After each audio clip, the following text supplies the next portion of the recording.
Hello, would you like to have the best 2019?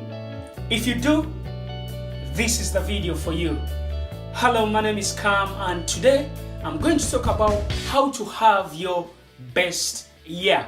I know we're coming to the end of 2018, but the most important question I want to ask you is, what have you set yourself up for in 2019?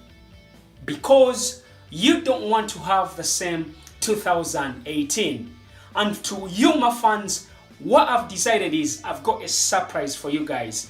I'm going to be bringing for you a series of videos on how to have your best 2019.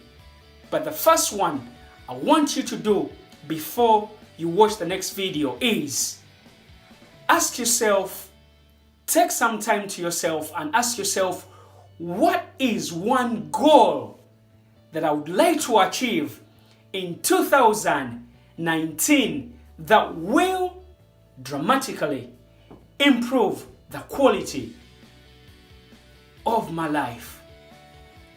That's it. Today I don't want to go into details, but if you just write it down, if possible, I want you to get a visual picture and look at it every day until we meet on our next YouTube video.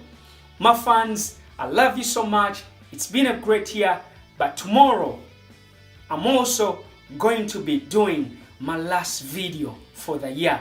But for now, think about that one goal that will dramatically improve 2019. Thanks everyone for watching, and I'll catch you tomorrow.